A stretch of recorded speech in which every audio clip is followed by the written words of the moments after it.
سب سے پہلے جس نام سے لوگوں نے نبی پاک کو جانا وہ کہ حضور کا صادق اور امین ہونا، کہ حضور سچے بڑے ہیں۔ نبی پاک صلی اللہ علیہ وسلم، ان کی زبان نور سے کبھی کوئی کلمہ ایسا جو خلاف واقعہ ہو نکلا؟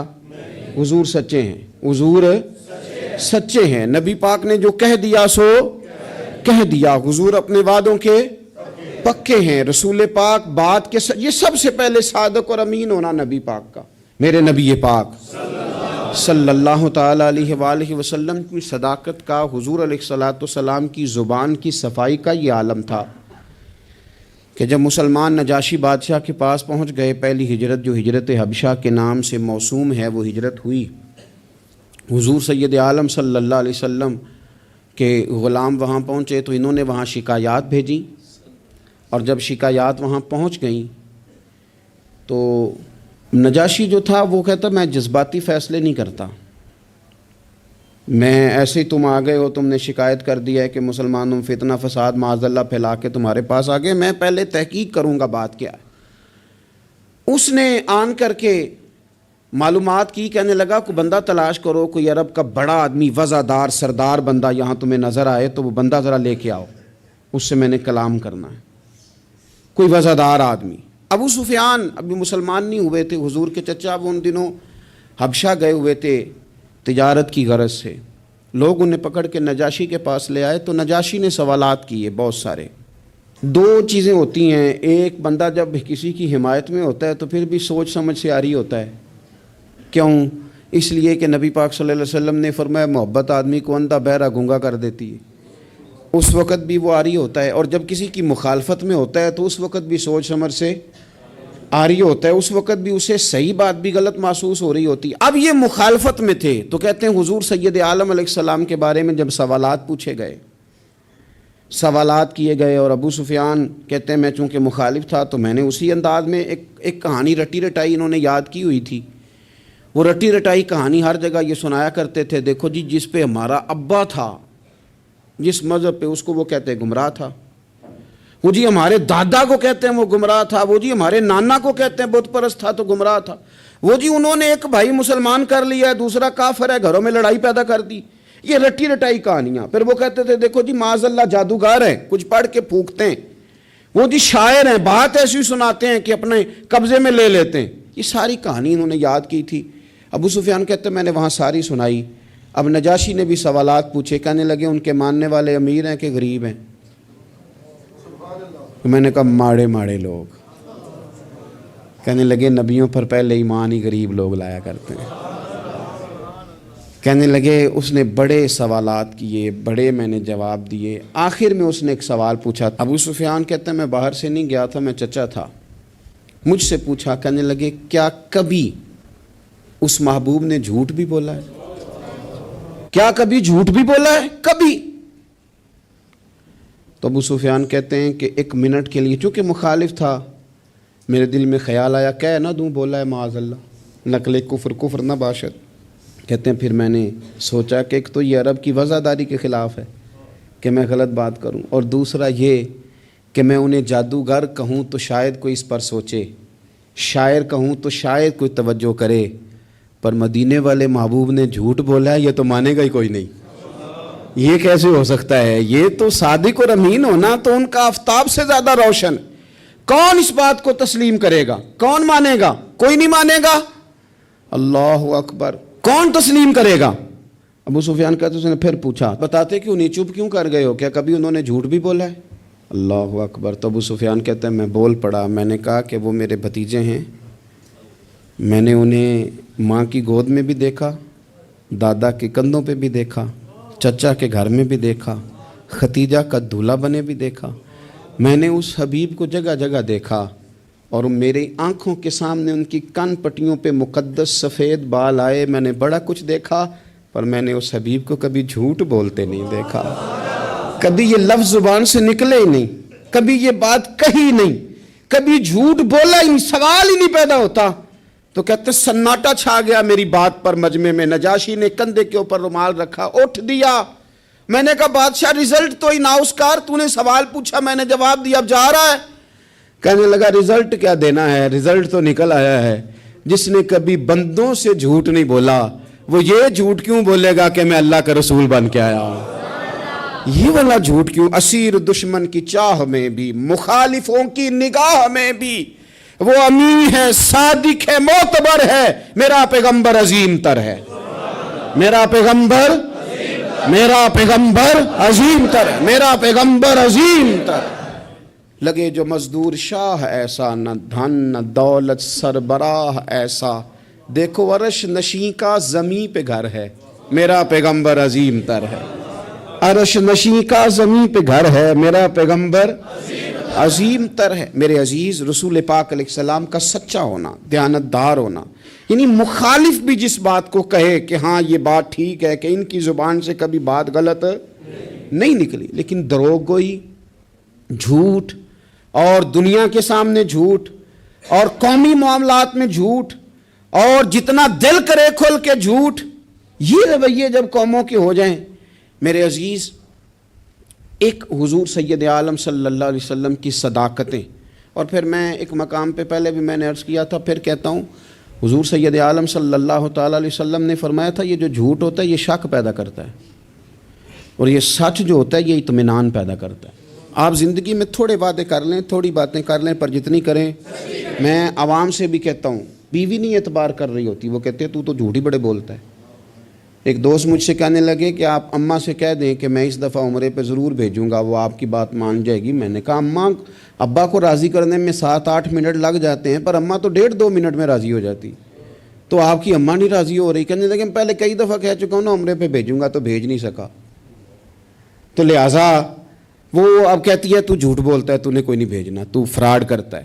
ہمارے ہاں مسئلہ مال و دولت کا نہیں، عدم اعتماد کا ہے، اور جب عدم اعتماد اس حد تک پہنچ جائے کہ مائیں بھی اعتبار کرنا چھوڑ جائیں، تو وہ قومیں کیا کردار ادا کریں گی، اور کیا وہ سوسائٹی میں خیر تقسیم کریں گی؟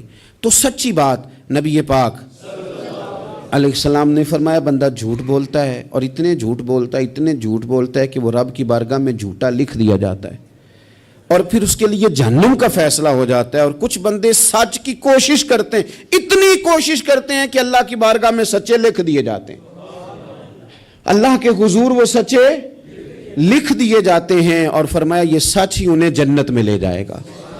دوسری بات جو حضور کی سیرت مبارکہ میں ہمیں بہت زیادہ نظر آتی ہے، وہ ہے عہد کی پابندی، وعدوں کی پابندی۔ جو کہہ لیا سو کہہ لیا۔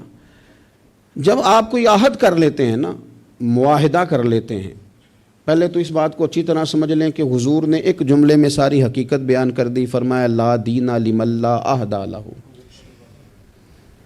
جو وعدے کا پابند نہیں اس کا کوئی دین ہی نہیں، بات ہی ختم کر دی۔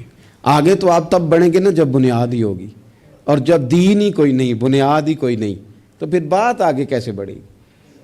اس سے اگلا آپ فصل کیسے بوئیں گے؟ عزیز دوست، میری بات پر آپ توجہ کریں گے، نبی پاک صلی اللہ علیہ وسلم نے جب عہد کیے تو پھر حضور نے ان عہد کی پابندی کی، اور اس طرح کے بعض اوقات عقل انسانی کھڑی ہو جاتی ہے کہ اس طرح بھی وعدے کی پابندی ہوتی ہے، یعنی بندہ چکرا جاتا ہے کہ یوں بھی ہوتا ہے۔ آپ غور کریں نا، ایک صحابی کہتے ہیں میں نے اعلان نبوت سے پہلے حضور سے کچھ چیز خریدی، اور میں نے عرض کی حضور آپ یہاں رکے، میں پیسے لے کے آیا۔ آپ کتنا کو کسی کا انتظار کر سکتے ہیں؟ میں نے دیکھا ہے 2-4 منٹ امام صاحب لیٹ ہو جائیں تو لوگ اعتراض کرتے ہیں، کہتے ہیں یہ آتا نہیں، لہذا ہم نے بندہ بدلنا ہے، چھٹی دے دو اس کو۔ کتنا کو آخر؟ میرے عزیز، وہ شخص کہتے ہیں، صحابی فرماتے ہیں کہ میں نے نہ کوئی چیز اعلان نبوت سے پہلے خریدی، عرض کی یا رسول اللہ صلی اللہ علیہ وسلم آپ یہاں رکیں تو میں پیسے لے کے آیا۔ کہتے ہیں میں گیا اور گھر جا کے بھول گیا کہ حضور کو کھڑا کر آیا ہوں۔ 1 گھنٹہ بھولے آپ، 4 گھنٹے بھولے، 1 دن بھولے، کہتے مجھے 3 دن تک یاد ہی نہیں آیا۔ میں نے کہہ دیا آپ نے سن لیا، کبھی سوچو 3 دن انتظار کوئی آسان کام ہے؟ الانتظار اشد من القتل۔ اہل عرب کہتے ہیں قتل ہوتی اتنی تکلیف نہیں ہوتی جتنی انتظار کرتے ہوئے ہوتی، یہ تو موت سے سخت بات ہوتی۔ کہتے 3 دن مجھے یاد ہی نہ آیا۔ 3 دن کے بعد مجھے یاد آیا تو میں جلدی سے وہ پیسے تھامے اور اس جگہ پہنچا جا کے دیکھا تو حضور وہیں کھڑے تھے جہاں میں کھڑا کر آیا. وہ تیری سیرت تیری صورت زمانے سے نرالی ہے, تیری ہر ایک ادا پیارے ادائے بے مثالی. حضور وہیں کھڑے تھے, وہیں جلوہ فراز تھے. کہتے ہیں مجھے دیکھ کے حضور نے چہرے پر کوئی بل نہیں ڈالا, کوئی حضور کے شکن نہیں آئی. فرمانے لگے تم نے مجھے بڑی تکلیف میں ڈال دیا, تم کھڑا کر گئے تھے, میں یہیں پہ کھڑا ہوں, اسی وقت سے کھڑا ہوں.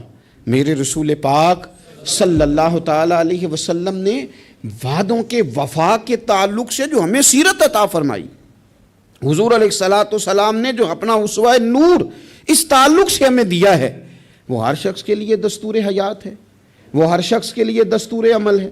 ہر شخص کو چاہیے کہ وہ ان زاویوں میں اپنے آپ کو ڈھونڈے, تلاش کرے. بڑی تکلیف ہوتی ہے عوامی سطح پر بھی جب ایسی باتیں سننے کو ملتی ہیں کہ نہیں جی نہیں وہ تو سیاسی بات تھی. سیاسی بات کیا ہوتی ہے؟ جھوٹ.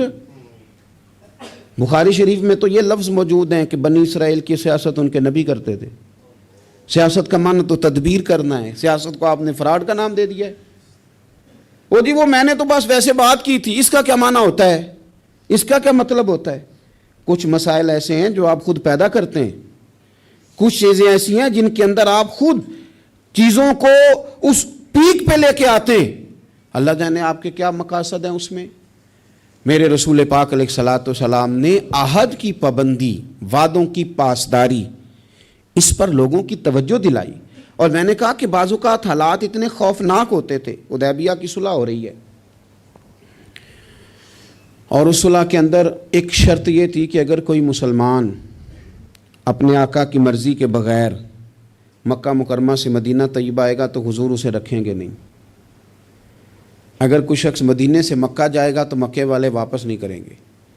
اور بخاری شریف میں موجود ہے کہ اسی شرط پر جناب عمر فاروق پریشان ہوئے کہ ہم تو دب کے صلح کر رہے ہیں, صلح تو برابری کی بنیاد پر ہوتی ہے. یہ کیا بات ہوئی کہ ہمارا بندہ جائے تو واپس نہ کرے, ان کا ہے تو ہم واپس کریں. لیکن حضور نے فرمایا میں اللہ کا رسول ہوں عمر, میں اللہ کا, جو میں دیکھ رہا ہوں وہ تم سمجھ نہیں رہے, میں رب کا رسول ہوں.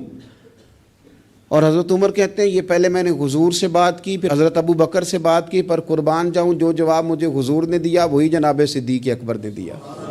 کہو عمر وہ اللہ کے رسول ہیں, وہ جو کہتے ہیں حق اور سچ ہی کہتے ہیں.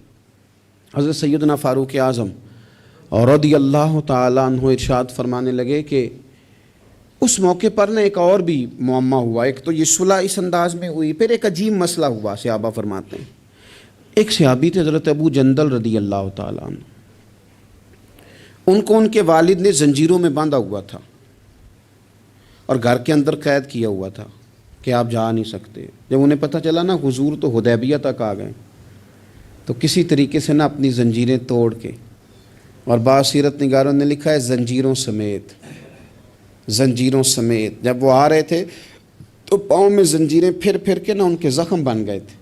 وہ زنجیروں سمیت آئے, حضور کے سامنے کھڑے ہو کہتے ہیں سونیا مجھے چھوڑ کے نہ جانا. میں اکثر دوستوں سے کہتا ہوں پیر صاحب کبھی کہہ دینا مریدوں کو کہ عمرہ کرنے جانا ہے اور بعد میں فراڈ ہو جائے وہاں, تو مرید کہتے ہیں لگتا ہے پیر بھی شامل ہے ساتھ. اس نے تو کہا تھا. بہت سارے لوگ کہتے ہیں جی وہ پیر صاحب آپ سے دعا کرائی تھی تو وہ کام نہیں ہوا. تو میں نے کہا دعا کا مطلب کیا ہوتا ہے؟ کوئی پیر معاذ اللہ تعالیٰ خدا کی حکمت کو مجبور کر سکتا ہے؟ جیسے جب چاہے رب جس طرح چاہے ویسے کرے. اللہ کے عاجز بندے ہیں, دعا کرتے ہیں اس امید پر کہ خدا فضل کرے گا. تو اب بڑی جلدی لوگ ڈگمگا جاتے ہیں کہ فلاں جگہ ایسا ہو گیا. حضور سید عالم صلی اللہ علیہ وسلم کی بارگاہ میں عرض کیا یا رسول اللہ صلی اللہ علیہ وسلم, حضور مجھے چھوڑ کے نہ جائیے گا, بڑا مارتا ہے میرا باپ. آپ ذرا کیفیت دیکھیں, حضور نے وعدہ کر لیا ہے کہ ہم لے کے نہیں جائیں گے. وہ آ گئے, رو رہے ہیں یا رسول اللہ چھوڑ کے نہ جائیے گا. ان کے والد کھڑے ہو گئے, کہنے لگے جی آپ نے وعدہ کیا, آپ لے کے نہیں جا سکتے. امتحان دیکھو محبت کا. کوئی ضروری ہے کہ ہر موقع پر شاباشی ملے, ہر وقت مسکرا کے ملا جائے؟ یہاں تو لوگ اس بات پہ بھی ناراض ہو جاتے ہیں کہ مجھے 21 دفعہ ملے ہیں تو 20 دفعہ ہنسے, 21ویں دفعہ ہنسے نہیں. خیر ہے آج مسکرائے نہیں. ہر بات میں لوگ ایک پہلو تلاش کر لیتے ہیں کمزوری کا, وہ رو رہے ہیں، تڑپ رہے ہیں، اور صحابہ کہتے ہیں ہماری خواہش تھی ان کا درد دیکھ کر کے حضور حکم کریں تو ہم زنجیریں ساری توڑ دیں، پر میرے رسول نے کیا فرمایا؟ فرمایا ابو جندل تمہیں جانا ہے، کیونکہ میں وعدہ کر چکا ہوں۔ جب کوئی وعدہ کر لے پھر اسے نتائج کی پرواہ، کیا ہوگا کیسے ہوگا، پھر اس بات کی پرواہ، میں وعدہ کر چکا ہوں، لہذا اب تمہیں واپس جانا ہے، اور جب تک میں دوسرا حکم نہ دوں اتنی دیر تک لوٹنا نہ۔ ان کے آنسو پونچھے گئے، وہ واپس گئے۔ کیا کہا تھا درویش نے؟ ایک باری میری آنکھیاں چوں اونا نے اتھرو پونجے سن، ہن تے چسکا پی گیا رونے دا، ہن تے مینوں چسکا ہی پی گیا رونے دا، تے ہر ویلے آہو زاری دا